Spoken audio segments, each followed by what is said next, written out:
What would you do if heaven cracked open tonight? Would you cry out for forgiveness or curse the sky for coming too soon?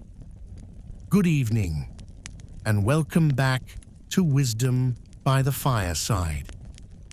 Tonight, under the orange flicker of our cozy fire, we journey back to a night so strange, so luminous, that it split the world in two, between panic and prayer, terror and hope. In tonight's event story, we explore a forgotten moment in 1859, when the heavens lit up so brightly across the earth, from Cuba to Quebec, that people dropped to their knees and begged God to save them. But this is not just a tale of glowing skies. This is a story of what rises in the human heart when it believes the end has come. What secrets surface? What regrets pour out? What kind of faith appears in the final hour? Because one preacher's voice would break with confession. One slave woman would make the boldest prayer of her life. One telegraph operator would see sparks, not just from his wires, but from his conscience. And one farmer would beg heaven to take his family, but leave him behind. But in the silent glow of that strange night, something else arrived, something no one expected. The world had no warning, no thunder, no wind, no quake, just color, like the very breath of God spilled across the sky. It began on the final night of August in 1859, when the earth turned quietly toward the sunrise. But before morning ever came, the stars began to vanish, swallowed by a pulsing red and green wave that danced above barns, churches, and telegraph lines. Some said it was fire in heaven. Others thought it was blood. In Washington, D.C., people ran into the streets in their nightgowns. In New York, gas lamps were shut off because the skies were brighter than the moon. In Cuba, men dropped to their knees, believing they had slept through the trumpet. But in a dusty chapel on the edge of Memphis, Tennessee, a preacher named Reverend Elijah Mercer opened his Bible with trembling hands. He had preached of the Judgment Day for 23 years, but now he wondered if he was ready. It had been a long summer of drought and disease. Yellow fever had taken 4 children from his congregation. The rivers ran thin, the crops lay brittle, and Elijah, whose sermons had always been full of fire and brimstone, found his own soul strangely quiet that night. He stared through the stained glass window of his chapel, watching crimson curtains flutter in a sky without wind. No thunder rolled, but the light, it rippled like silk soaked in flame. And then the bell rang. Not the town bell, his chapel bell. But no one was supposed to be there. He opened the chapel door. A woman stood beneath the awning, dark-skinned, barefoot, a torn headscarf wrapped tightly beneath her chin. She had walked through cotton fields to get there, through mud and grass and dew. Her name was Clara, and she was a slave. Elijah knew her face. She belonged to the Spencer family estate. Sometimes she sat in the back row of the Sunday services, near the open windows, quiet, never singing. But tonight, she looked directly at him, her eyes wide and wet with a mix of awe and fear, reflected the shimmering green-red waves that swirled above. "I saw the sky bleed," she said, "and I thought, Maybe freedom coming with it. Elijah didn't answer, not because he didn't care, but because, deep down, he wasn't sure she was wrong. Elsewhere in Baltimore, a man named Jonathan Breckenridge was alone in a small telegraph office, tapping wires and logging weather reports. When the lights flickered and the air tingled with static, he assumed it was just another power surge. But then his fingers began to spark. Actual sparks from the keys, from the metal, from the paper. And worse, the telegraph still worked. After the batteries had been disconnected, messages flowed with a power that came from nowhere. Wires hummed. His mustache lifted with electric charge, and suddenly he smelled the faintest scent of burnt feathers. Or maybe it was the letters of regret he never sent. He stared out the window. Green clouds churned over the rooftops, and Jonathan whispered, "Have I done enough good in this life?" He thought of his estranged brother, his mother's unmarked grave, and a secret letter hidden behind the station's wood paneling. But several hundred miles west, near the flatlands of Kansas, a farmer named Thomas Raleigh stood in his fields, frozen. His wife and children slept in the attic. The cows were crying. The chickens didn't move. The wheat shimmered like glass under the alien sky. And Thomas, he wept. He whispered, "Don't take them, Lord. Take me." And he meant it, but what none of them knew was that the end wasn't coming. It was already here, just not the kind they expected. And what came next would test everything they believed about life, death, and the mercy that sometimes comes when heaven lights up for no reason at all. What was written in the hidden letter behind Jonathan's wall? Why did Clara come to the chapel with a hidden hope she never dared voice before? And what secret was Reverend Elijah still keeping, even as he preached salvation? Those answers begin tomorrow night, but their fates may have already been sealed in fire. The air crackled, not with thunder or wind, but with something stranger, something older, as if the sky had been ripped open, not to destroy, but to reveal. And Reverend Elijah Mercer was still standing at the door, face to face with Clara. He stepped aside. "Come in," he said softly. Clara didn't move. Her hands trembled, clutching a small cloth sack that smelled faintly of old lavender and soil. "Will it be tonight?" she asked, not with fear, but with hope. Elijah looked at her, then at the sky. The aurora flickered like a million silent flames behind the stained glass windows.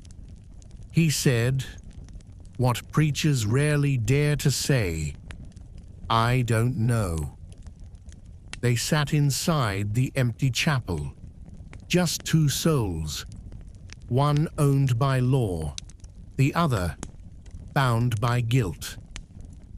"I never believed you," Clara said, staring at the candlelit altar. "I sat in that window each Sunday. You preached of heaven and hell, but I thought, if there was a God, he wasn't mine." Elijah's voice broke. "He wasn't mine either, not for a long time." There was a silence, deep, tense. Then Clara placed the cloth sack on the pew between them. I brought my mother's letter. She wrote it before she passed, said I should open it when the sky turned red. Elijah blinked. She said that? Clara nodded. She saw it once. Said it came when she was a child in Georgia, only for a moment. Everyone said it was a trick of the stars, but she knew better. She said it meant something was shifting in heaven. Elijah reached for his Bible, not to preach, but to steady his hand. Meanwhile, back in Baltimore, telegraph operator Jonathan Breckenridge had disconnected every line, but the messages kept coming. The words poured out like confessions, not from men, but from machines, triggered by the strange geomagnetic storm that no one understood yet. But among the gibberish and fragments, one message stood out. I forgive you. You didn't know what they planned. I never blamed you. He froze. His hand went numb. His eyes blurred. That exact sentence had once been part of the letter he never mailed. A letter to his brother, Micah, who had died in a boiler explosion 3 years earlier. Jonathan had always blamed himself. It was his delay on the wire that kept Micah from leaving early. One more test, one more transmission, one more sin of pride. Outside, the sky looked like it had opened a doorway to somewhere warmer, but not in the physical sense. More like a place where all secrets came to light. Jonathan stood, heart pounding, and walked to the far wall of the office. Behind the paneling, where the paint was cracked and fading, he pried loose a wooden slat. Inside, the original letter, yellowed, still unsent, still signed. Your coward of a brother, Jonathan. And at the very bottom, scribbled in faint pencil, a line he'd forgotten. If heaven ever lets me see you again, I'll fall to my knees first. He dropped the letter. His knees buckled. And for the first time since Micah's death, Jonathan Breckenridge prayed. Out in the Kansas plains, Thomas Rawley watched the sky from his porch as his dog whimpered under the steps. He hadn't moved in an hour. The light didn't fade. It shimmered stronger, pulsating like a heartbeat. His wife finally stirred upstairs. Tom, she called. He didn't answer. He couldn't. His mind was back in 1847, when he refused to loan his neighbor seed during the drought. That man's family starved. His children died. Tom had said it was just business. But tonight, the sky looked like judgment. He whispered, Lord, I don't want to lie no more. And then he rose, walked to the barn, grabbed a rusted tin box he hadn't opened in years. Inside were 6 I owe us, never paid, never forgiven, blood debts of the soul.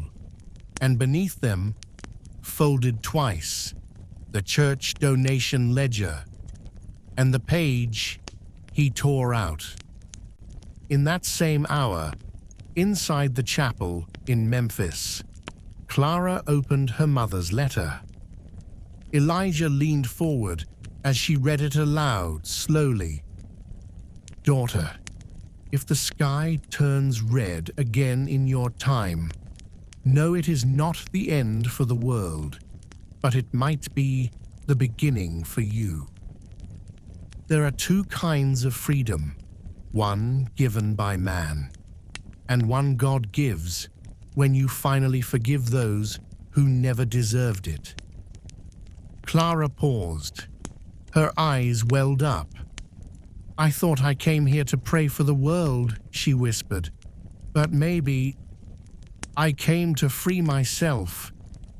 And in that moment, the lights grew stronger. The red turned to gold. The green pulsed like a breath. And across the earth, from the Bahamas to the Arctic, people stared up, not with terror anymore, but with tears. Because somehow, something felt different. The world wasn't ending, but heaven was watching, and that was enough. It was now past midnight, and still the skies shimmered. No clouds, no moon, no thunder, just waves of crimson, emerald, and violet light that rose and fell like the breath of an unseen being. Some claimed it was the sun gone mad. Others whispered it was the veil between heaven and earth thinning. But in Memphis, in the quiet chapel with flickering candlelight, Clara's hands trembled as she finished the letter from her mother. "I thought I had nothing left to forgive," she said. Elijah closed his Bible slowly. "Is it your master?" She shook her head. "Number, I stopped hating them years ago. Not because they changed, but because I wouldn't survive the weight of hate." Her voice cracked. "It's me I never forgave." She held out her wrist, scarred, old marks from when she'd once tried to run years ago. She had been caught, beaten, shamed by the others for bringing heat on them. One of those others had died on that escape. "I led her into that swamp," she whispered. "She trusted me. We ran, but she slipped, and I didn't wait. I ran." Elijah leaned forward, his own eyes wet now. "She never made it. They found her body the next day. Said she drowned. Said it was proof that we're better off here." Elijah looked at the stained glass window above the altar, one that pictured Moses parting the sea. It had always given him courage to preach deliverance. But now, looking at Clara, he realized he had never preached freedom for her, only salvation for people like himself. "Clara," he said slowly, "do you think God lights up the sky to punish?" She looked at him startled. "I don't know," she said. He smiled gently. "Neither do I, but I believe he lights it up to wake us." In Baltimore, Jonathan Breckenridge sat on the floor of the telegraph office, surrounded by papers, coils, and the scent of burning. He had cried, he had prayed, he had remembered things he had long buried, a stolen promotion, a letter he hid to keep a rival silent, a love he never wrote back to. But now, something inside him felt unburdened. The message that had come through the telegraph, "I forgive you," was still ringing in his ears. It shouldn't have been possible. The wires were disconnected, the power off, and yet the words had come, clear, final. He rose and walked to the desk. He picked up the telegraph key. It sparked faintly under his touch. He tapped out a new message. To all stations. If you're reading this, tell someone you're sorry. Don't wait for the sky to speak first. He didn't know if it would reach anyone, but somehow he felt it already had. In Kansas, Thomas Raleigh poured hot coffee into a tin mug, staring out at the wheat fields glowing under the Aurora. His wife had fallen back asleep. The children were dreaming. But Tom was thinking about redemption. The rusty tin box sat on the table, open. The church ledger inside. The IOUs torn in half. Every debt he'd held over his neighbors, burned in the stove. Not because it was smart, but because it was right. He was a stubborn man, a hard man, a proud man. But tonight, he had finally spoken aloud to a God he wasn't sure had ever listened before. And now the wind had returned.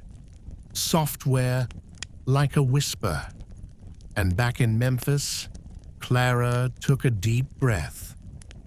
"I want to pray," she said, "not because I'm ready to die, but because I'm finally ready to live." Elijah nodded. "Then let's pray together." They knelt, one black, one white, before a God who neither chained nor categorized, but listened. The candlelight flickered. Outside, the crimson waves softened into rose. And somewhere far above the stars, something unseen listened.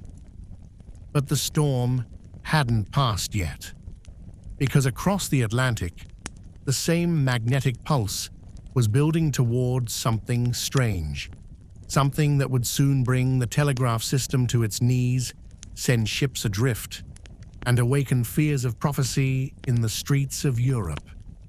And no one, not even the scientists, knew what would happen when the pulse reached its peak. Across the ocean, dawn was approaching, but the night had never looked so alive.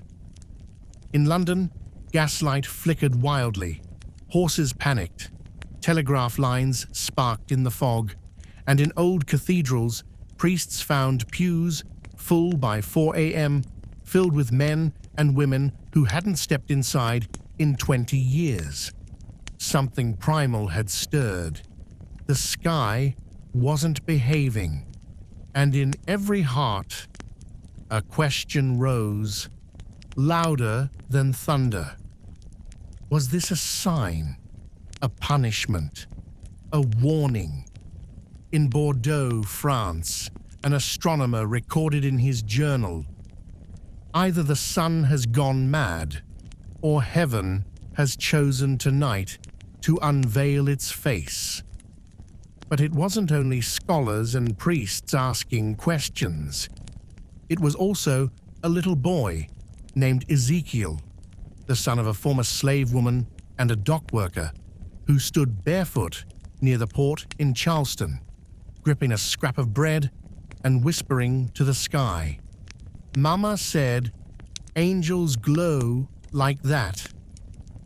Back in Baltimore, Jonathan Breckenridge didn't sleep. He couldn't.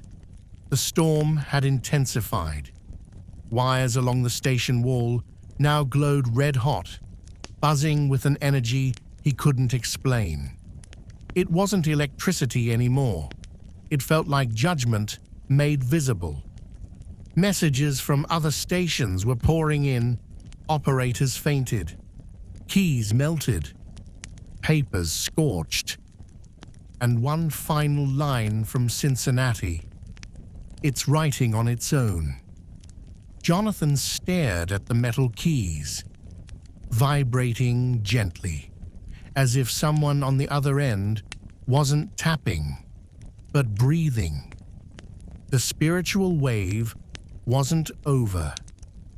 In Memphis, Clara walked with Elijah to the edge of the cotton field, just beyond the chapel. The Aurora still painted the world in hues they'd never seen before. Even the trees looked different under that light, softer, like something from the next world, peeking into this one. "I want to bury it," she said. Elijah nodded. She knelt, dug with her bare hands, and placed the letter from her mother into the soil. "I want it to return to the earth, so the next girl born under this sky doesn't carry what I carried." As she covered it, she whispered, "I forgive you, Mama, and I forgive myself." A wind swept gently through the cotton. For the first time in years, she stood tall, not as a slave, not as a shadow, but as a daughter of God. In Kansas, Thomas Raleigh packed up his wagon. He wasn't running. He was delivering. He had filled the wagon with sacks of seed, folded blankets, and jars of preserved fruit. He was going to the Jenkins farm, the family that had once begged him for help. He had refused them then, but now, the light in the sky had reminded him that ownership meant nothing when the world ended, and kindness meant everything when it didn't. His wife kissed his cheek. She said nothing. She didn't need to, because this wasn't just repentance, it was rebirth. And high above it all, the sun, a massive, roaring star, continued to erupt. What scientists would later call a coronal mass ejection, a billion-ton cloud of magnetized plasma, had collided with Earth's magnetic field, and no one had known what to call it. Not then. They only knew that something massive had passed through them. And what lingered wasn't terror, it was tenderness. Because that night, thousands forgave each other. Hundreds confessed secrets buried for decades, and dozens of people chose life over despair, all because heaven had glowed for one sacred night. But the story wasn't over yet, because someone else had seen it coming. A man who spent his days staring at the sun, and whose drawings would change how the world understood light, faith, and the fragility of our spinning home. His name was Richard Carrington, a young, clean-shaven English astronomer with ink-stained fingers and a quiet voice that rarely rose above a whisper. On the morning of September 1st, 1859, just hours after the skies had painted the world in fire, Carrington stepped into his private observatory north of London. The sun had barely risen, but the instruments were warm. His telescope, filtered for solar study, was already pointed at a massive sunspot cluster he'd been tracking for days. But what he saw next would go down in history. The sun flared. Not metaphorically, but literally.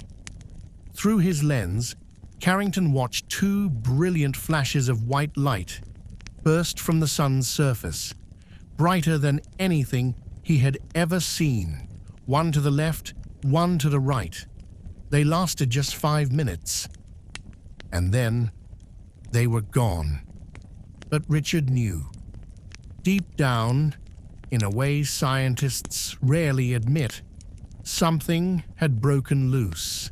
something that was now hurtling toward Earth at unimaginable speed. By the time his findings reached the Royal Astronomical Society, it was already too late. The storm had arrived, unleashing chaos across the telegraph networks of Europe and North America. But Carrington didn't seek fame. He didn't call the press. He did something else instead. He prayed. He knelt beside the telescope that had revealed the flare and whispered not to the sun, but to the one who had made it. If this is a sign, let us not miss its meaning. Because for all the equations, for all the diagrams and guesses, what he saw couldn't be explained only by science. Not fully, not when thousands were on their knees across the globe, not when his own soul trembled. Meanwhile, in Baltimore, Jonathan Breckenridge had left the telegraph office. He walked 10 blocks through flickering street lamps and whispering trees to a small boarding house. There, he knocked on a blue door. An old woman answered, thin, frail, but with eyes like polished steel. "Mrs. King," he said, removing his hat, "I worked with your son, Peter, years ago." She narrowed her gaze. "You're the one he always said had a clever tongue." Jonathan lowered his eyes. I kept a message from him. A message he sent before he passed. I was afraid it would expose my mistake, so I never delivered it." Her hands shook. "You kept a mother's goodbye from her?" "I did," he whispered. "But I brought it now." He handed her a sealed envelope, yellowed, wrinkled, written in Peter's rough hand. She opened it slowly. Her lips quivered as she read. "Mama, I forgive you. I love you, and I pray we meet again where there's no war, no wires, no lies." She wept, and Jonathan didn't try to comfort her. He just sat beside her and wept too. In Memphis, Elijah and Clara walked to the town square just before dawn. The aurora had begun to fade, its colors softening into the palest blue. Birds stirred, a rooster crowed, but the air still carried something sacred, a memory of fire. They stood before a statue of a Confederate officer, Elijah's father, a man he had never truly loved, yet always tried to impress. Clara spoke first. "Do you think it's really over?" Elijah looked at the horizon. "No," he said. "I think it's just begun." She smiled faintly. "Will you still preach like you did before?" He hesitated. "I used to preach about punishment, but now I want to preach about mercy." Back in Kansas, Thomas Rawley's wagon creaked as he pulled up the Jenkins Drive. The father opened the door slowly, confused, cautious. Tom stepped down, tipped his hat. "I got seed," he said, "and jars, and tools." The man stared. "After all these years," Tom shrugged. "Last night, I saw the sky burn, and I realized I didn't want to face God with full barns and an empty heart." No more words were needed. The two men shook hands long and hard, and a generation-long silence was finally broken. By midday, the auroras had faded. The skies returned to normal. The telegraphs quieted, and the world, at least outwardly, resumed. But for thousands across the globe, nothing would ever be the same again. Because heaven had spoken, not in thunder, not in fire, but in color. And in its glow, the hidden parts of the human soul had come alive. But what did we really see that night? Just a solar flare, or something more?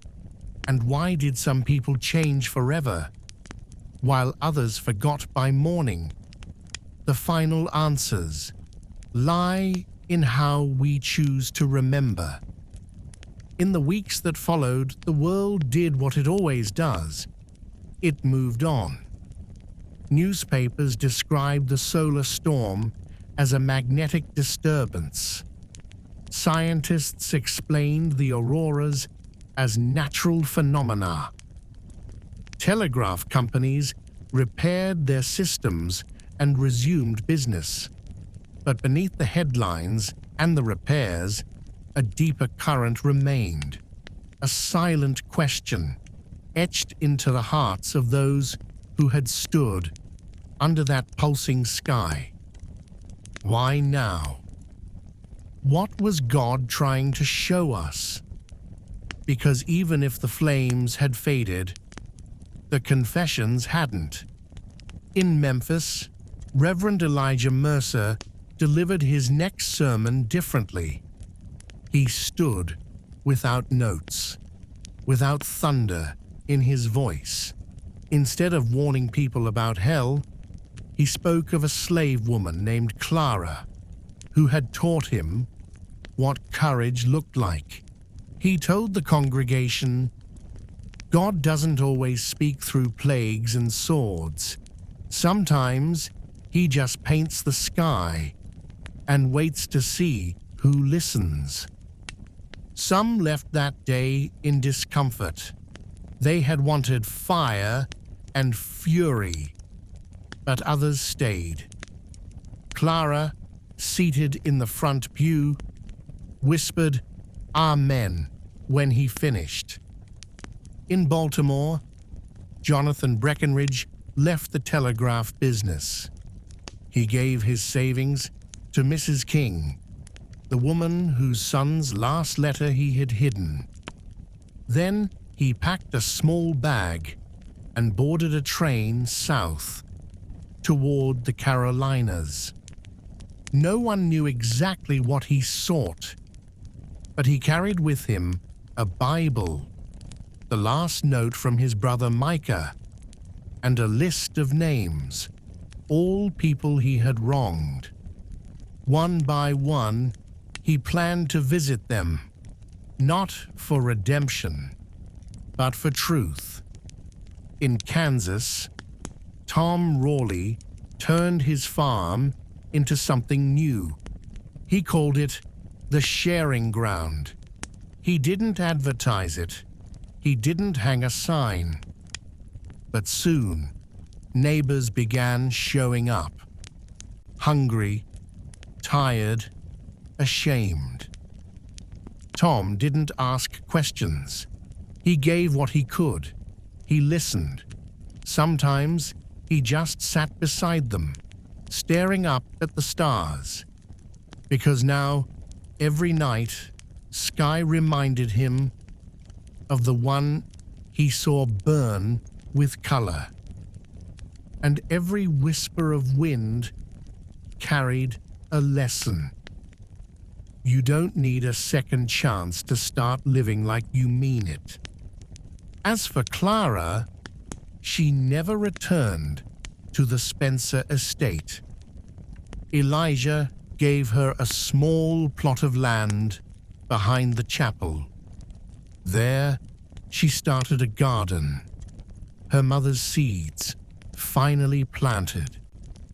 People came to her, not because she was wealthy or powerful, but because her eyes had seen something they couldn't explain. And in time, they began to call her by a new name: the woman who prayed when the sky bled. But the world didn't keep the memory for long. History books labeled it the Carrington Event. Scientists recorded the data. Engineers noted the telegraph failures. But the spiritual side of that night, the prayers, the confessions, the tears, faded from public memory. It became just another curiosity, a science story. And yet, for those who lived through it, who wept under the strange glow, who dropped to their knees, believing the end had come, the memory stayed like a song in the bones, a song only a few could still hear. Because sometimes God doesn't speak in words. Sometimes He floods the sky with fire. He lets the wires burn, the clock stop, the world pause, so that the human soul can finally hear itself. But will we remember before it happens again? Because one day the skies may light up once more, and when they do, will we panic or will we pray? The summer of 1859 slipped quietly into autumn. The fields dried. The harvest came. The skies, though clear, never again glowed with that impossible fire. But in the quiet corners of America, whispers lingered. Did you see it? Did you feel it? Did it change you? Some dismissed it as a scientific oddity. Others buried it deep, like a dream they were ashamed to admit. But for the few who listened, truly listened, the Aurora had not just passed overhead. It had passed through them. In a small church in Alabama, a preacher retold the story. He hadn't seen the lights himself, but he had received a letter from Elijah Mercer in Memphis, and that letter shook him. I always thought judgment would come with smoke and screams, it read. But now I believe it might come in silence, just light, just mercy, just a mirror. The Alabama preacher read those words aloud one Sunday. He paused, looked at his congregation, and said, "When heaven glows, what does it reveal in you?" In New York, a telegraph apprentice named Samuel, just 17, discovered something strange.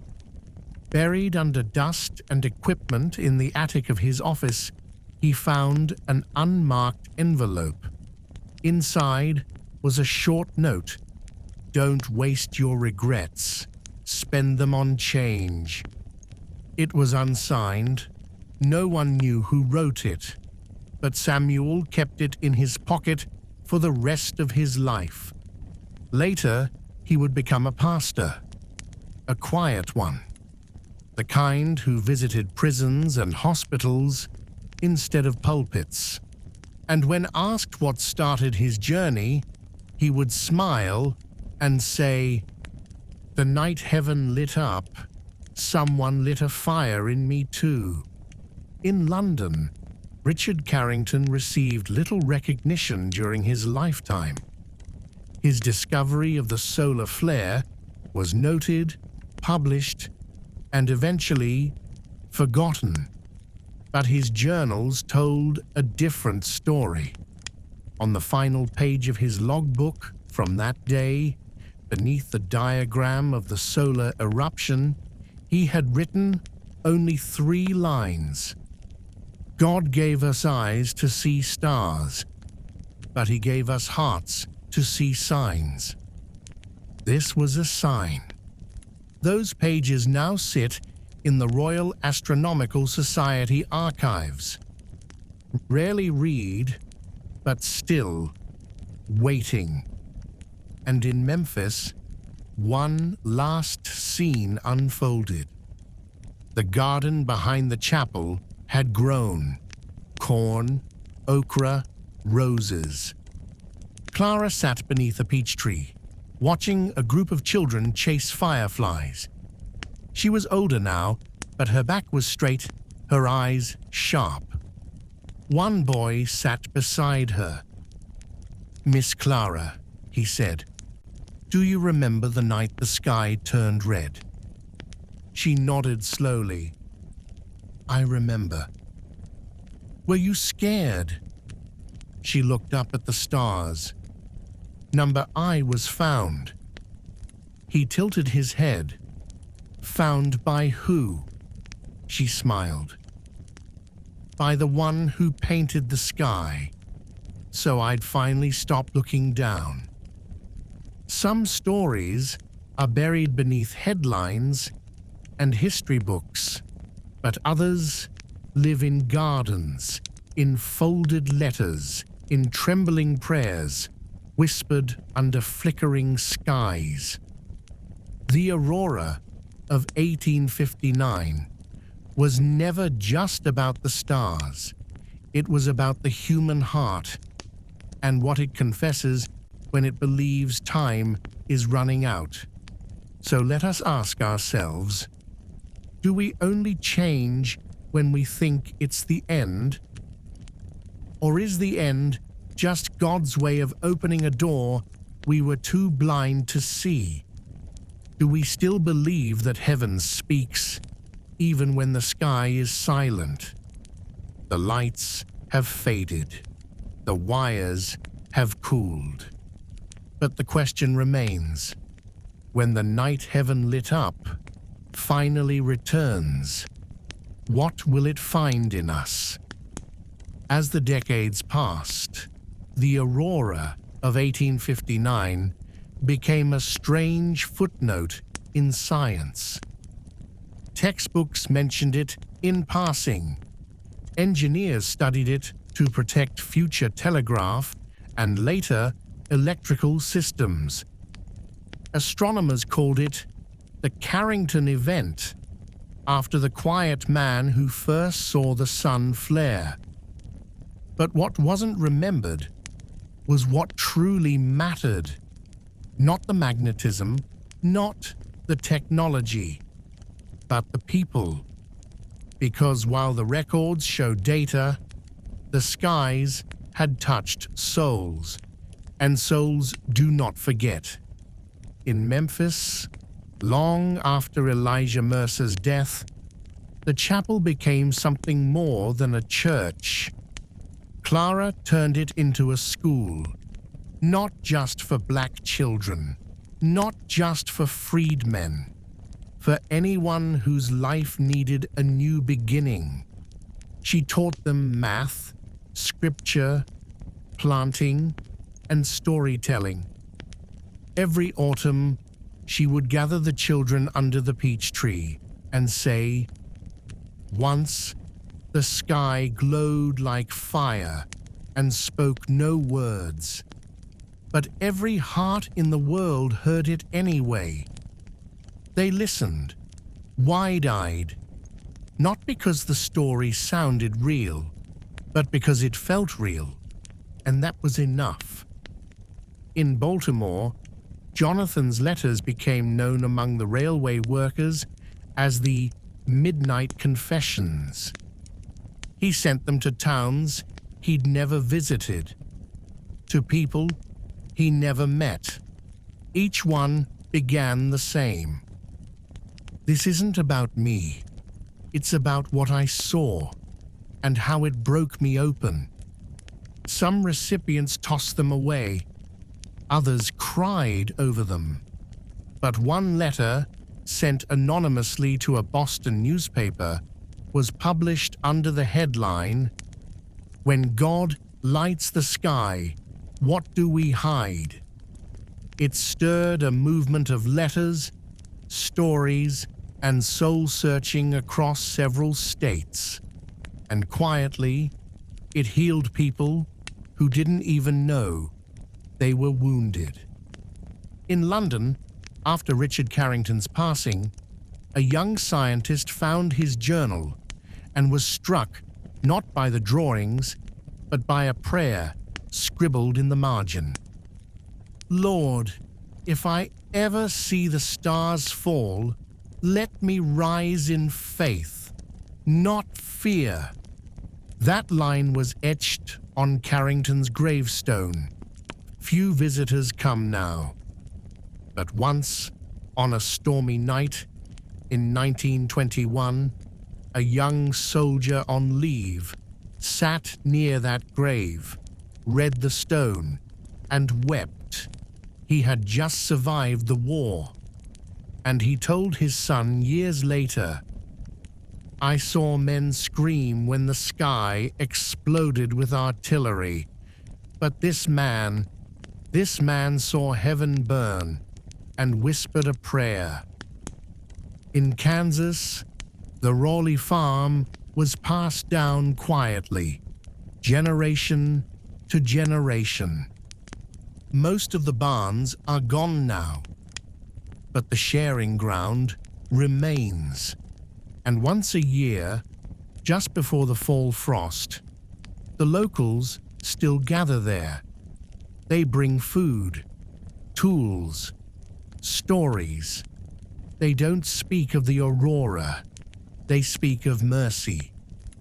Because long ago, one man saw the sky flare like a sword and chose to feed his enemies. And what does all this mean to us now? We live in a world of lights, screens, beacons, warnings, noise. But what if God speaks not through the obvious, but through something quieter? A silent burning sky, a forgotten flare, a night where people thought the world would end, and instead their souls just woke up.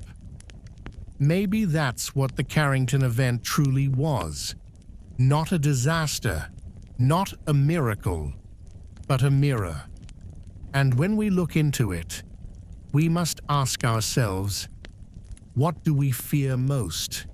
The end of the world, or the end of our chance to change? Do we wait for signs, or do we become one? When the next flare comes, will we fall apart, or rise anew? The sky hasn't burned like that since, but someday it might. And when it does, will you be ready to confess, forgive, and begin again? Because maybe the next judgment won't look like thunder and fire. Maybe it will look like a quiet night, painted with God's light. And so we return to the silence. The fires in the sky faded. The world returned to its rhythm. And the names of those who changed were never carved into monuments, but heaven had recorded them just the same. Clara, who buried her guilt with a letter and grew grace from its soil. Elijah, who stopped preaching wrath and began planting mercy. Jonathan, who chased no glory, only forgiveness. Thomas, who learned that giving what was once withheld can heal a broken century.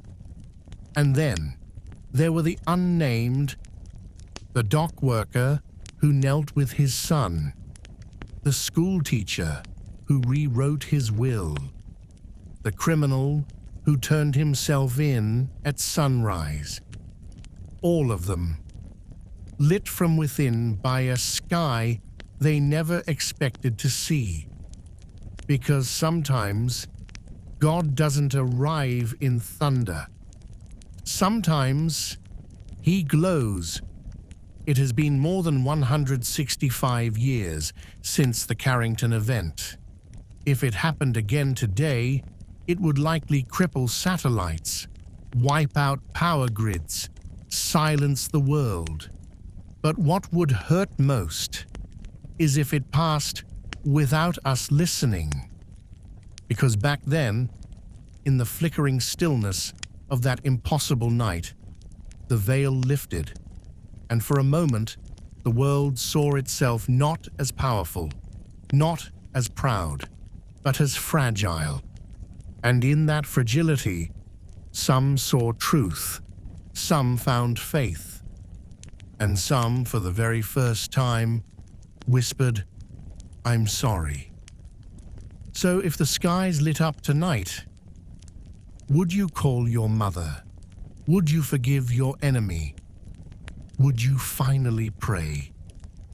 The night heaven lit up wasn't about ending the world. It was about giving us a chance not to waste it. A single, terrifying, beautiful reminder that the clock is always ticking and the soul is always listening. So tonight, under the soft flicker of our firelight, we leave you with this. When God writes in the sky, do we only look up, or do we also look inward? What will we do before the next flare? Thank you for joining us tonight. We hope this story touched something deep within you, not just your mind, but your memory, your mercy, and your hope. Because maybe, in telling these forgotten stories, we light a fire that glows long after the aurora fades. You are part of our little fireside circle now.